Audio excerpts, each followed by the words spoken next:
Survival, sponsored by Nestle. Who'll be your choco?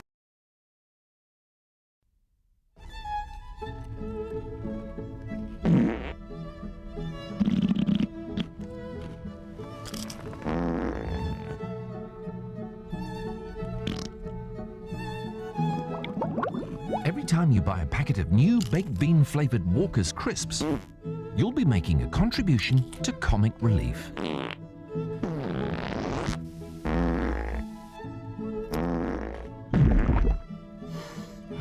Buy the special multi-pack and get a limited edition whoopee cushion.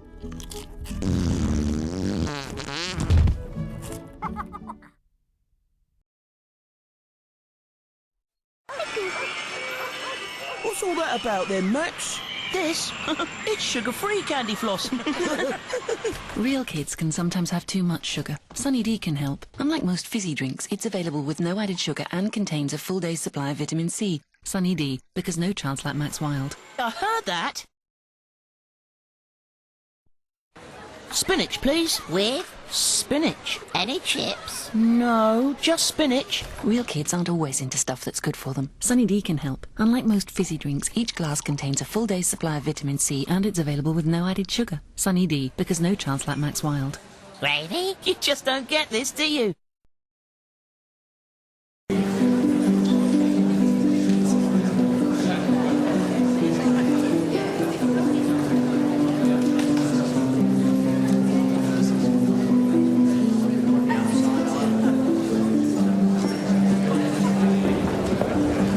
Can I offer you a glass of champagne? Thank you. You're welcome. Marvellous exhibition. Would you like?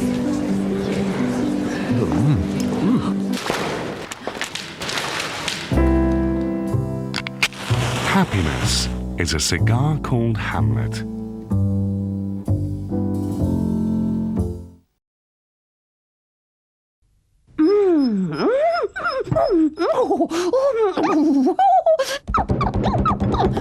Gotta have more! Great news for all you crust freaks. Hovis Krusty. Soft white bread with a delicious crusty crust. Yes! Part of the great new range from Hovis.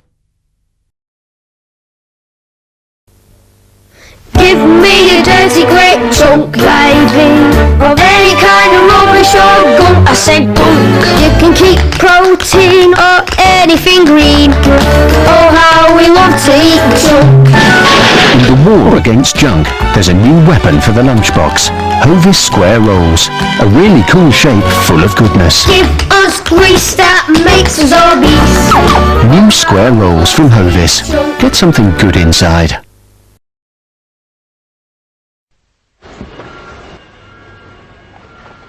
Julie, can you come and give me a hand with some paperwork? Paperwork! That means writing and maths. I know. You don't like that, do you, Julie? No. What am I going to do? Julie?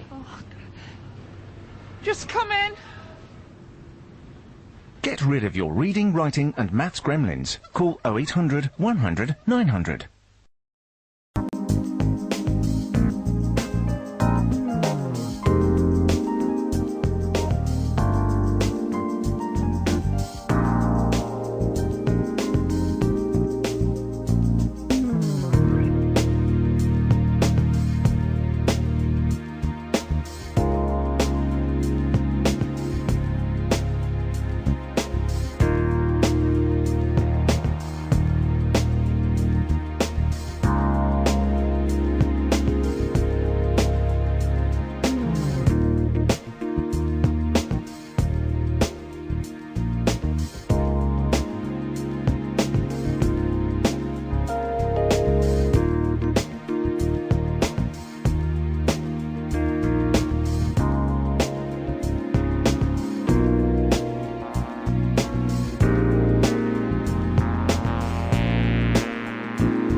In a gripping two-part documentary, we follow detectives as they organise an operation to bring down an international team of fraudsters. It is luxury lifestyle, fast cars, luxury homes. They will bleed people dry. I've lost hundreds of thousands of pounds. I'm arresting you on suspicion of fraud by false representation. I want it on tape, and I want all of it on tape. I've linked in with 5 aliases. The game's up. Fraud Squad, next Friday at 9 on ITV1 and ITV1 HD. Well, it got off to a stellar start this weekend already. Some characters emerging in the brand new series of The X Factor. Catch one of them, cheeky Frankie Kokoza, on Daybreak in half an hour after the ITV Morning News.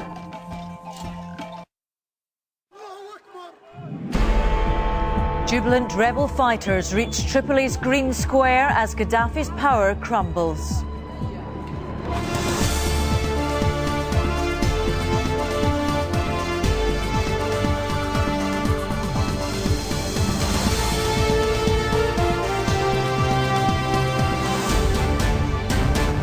This is the ITV News at 5:30 with Ali Douglas. The dictator's 4 decades as Libya's ruler looks set to end in the next few hours. Also on the programme, a minute's silence to honour the Red Arrows ace killed at the Bournemouth Air Show. And Andy Murray wins the US tennis in Cincinnati after his opponent retires hurt. Good morning and welcome to the programme. Several thousand rebel fighters have entered the Libyan capital Tripoli in the final stage of their fight to overthrow Colonel Gaddafi. At least one of the dictator's sons has been detained and faces a trial at the International Criminal Court. But there's no word on the fate of Gaddafi himself. The rebels have met little resistance and gunfire came mainly from people showing delight by shooting in the air. The jubilant rebels have now torn down Gaddafi's picture in the main square and the green flags of his regime.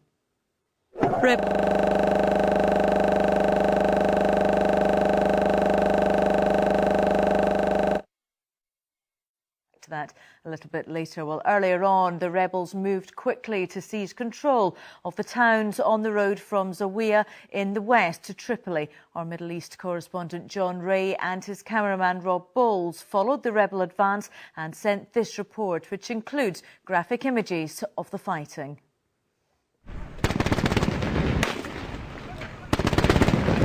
The battle for Tripoli has begun. And surely the outcome cannot now be in doubt. The rebels have the numbers and the firepower. Perhaps even destiny on their side.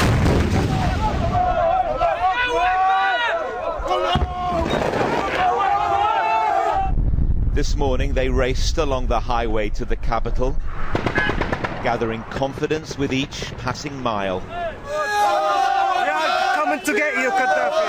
Coming to get you. What's up? Even the sight of their casualties acts to spur them on. Well, this morning the rebels have dashed down this road to Tripoli.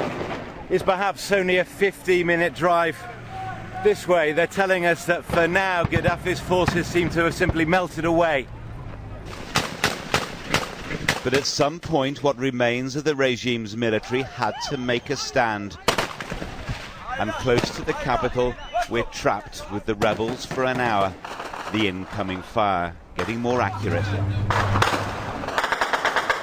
But just for the moment, the advance has come to a halt. Here we are, pinned down by sniper fire. I don't know if you can hear the rounds whistling over our head. We're only about 20 or 30 kilometres from the centre of Tripoli now, and just ahead of us is the feared Camis brigade of Gaddafi's forces. Pretty much the only thing now that stands between the rebel fighters and their capital.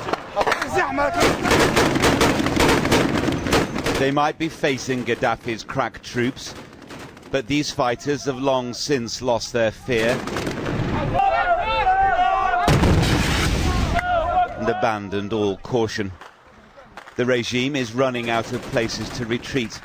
The rebels believe victory and history now beckon.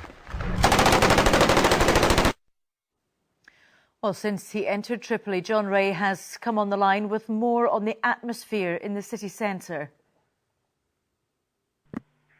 Green Square in the centre of Gaddafi's Tripoli, where this uprising began 6 months ago and where it ended in the small hours of the morning, was a strangely subdued place. There were rebel fighters who'd rolled in throughout the night, mingling with some locals, but not in huge numbers. The overriding emotions were of elation that they believe they have now found their freedom, but of also great unease and great uncertainty. Around the city there were signs of local groups of residents beginning to band together to protect their communities. People here really will take a pause of breath now and wonder what happens next for their country. They know Gaddafi is gone, or they believe he is gone, but there are rumors sweeping that the army are still around and they may indeed mount some kind of counterattack. Nobody knows where Gaddafi is. Many people we spoke to don't care. They are just relieved that he is no longer in power, or at least that is their hope. Well, in the first British reaction to the news from Tripoli, Downing Street said the end is near for Colonel Gaddafi and he should stand down to save his people further suffering.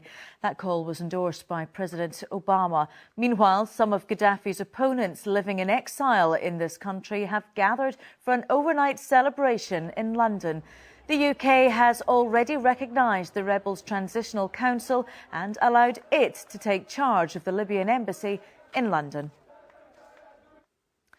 And now other news. The Red Arrows display team has been grounded while investigators try to find the cause of the weekend crash which killed a pilot.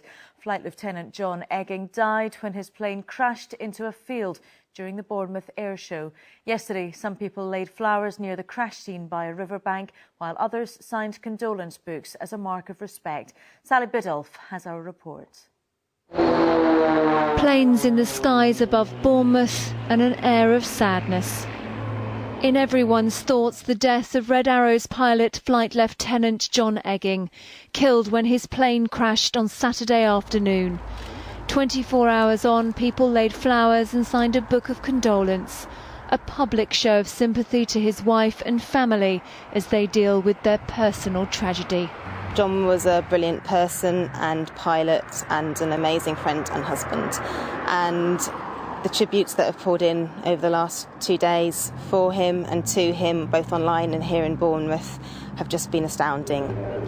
The RAF insisted that the last day of the air show should go ahead, but before it did, a minute's silence to remember the pilot of Red 4.